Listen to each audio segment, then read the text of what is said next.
વિઘ્નહર્તા એવા ગણપતિ દાદાની ગણેશ ચતુર્થીના પર્વની દેશ અને દુનિયામાં ઉજવણી કરવામાં આવે છે। કોઈ પણ શુભ કાર્યમાં જેમની પ્રથમ પૂજા અર્ચના થાય છે। મૂર્તિ પૂજાના પ્રખર વિરોધી એવા ઔરંગઝેબ દ્વારા 20 વીઘા જમીન દાન કર્યાના પુરાવાઓ આજે પણ ઐતિહાસિક દસ્તાવેજોમાં મોજૂદ છે।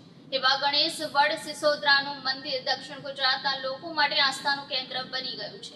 ગણેશ ચતુર્થી એ લોકમાન્ય તિલકે આઝાદી કાળ દરમિયાન સંગઠનાત્મક ભાવના કેળવવા માટે લોકોને ધાર્મિકતા સાથે જોડી દીધા હતા અને આ પરંપરા આજે પણ યથાવત છે। શાસ્ત્રોક્ત ગણેશ બાપાની પૂજા કોઈ પણ શુભ પ્રસંગમાં પ્રથમ પૂજા કરવાની શાસ્ત્રીય પરંપરા છે। ગણેશ ચતુર્થી પર્વ દેશ અને દુનિયાના ગણેશ ભક્તો દ્વારા શ્રદ્ધા અને ભક્તિપૂર્વક ઉજવણી કરવામાં આવે છે।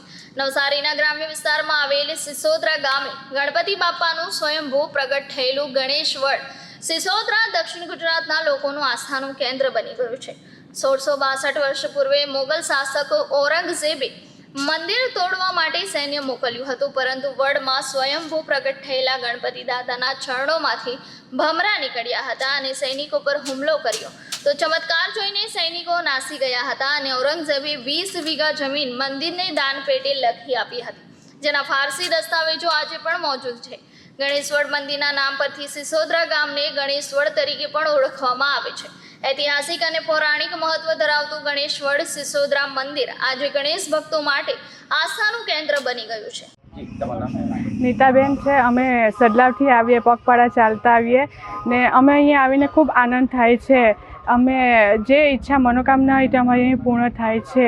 સંતાનની બી પ્રાપ્તિ અહીં થાય છે ને અમારા ગામમાં બી ગણપતિ છે, પણ પહેલાં અમે અહીંયા દર્શન કરીએ ને અમને ખૂબ આનંદ થાય છે અહીં આવીને। જય ગણેશ। ભરતભાઈ ગોસ્વામી, ગણેશ્વર મંદિર પૂંજારી પરિવાર।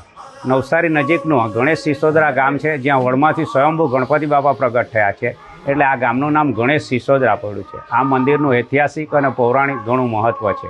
ઐતિહાસિક મહત્ત્વની વાત કરીએ તો મોગલ સામ્રાજ્યના શાસન દરમિયાન મૂર્તિ પૂજાના વિરોધી ઔરંગઝેબ રાજાનું રાજ હતું। તેમણે આ મંદિરને તોડવા માટે સૈન્ય મોકલ્યું હતું। આ મંદિરમાંથી ચમત્કારી ભમરા નીકળી સૈન્યને ભગાવ્યું હતું।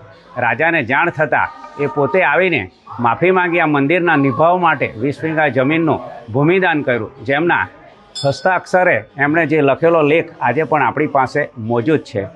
પૌરાણિક વાત કરીએ તો ગણેશ પુરાણમાં પણ આ ગણપતિ બાપાના મંદિરનો ઉલ્લેખ છે।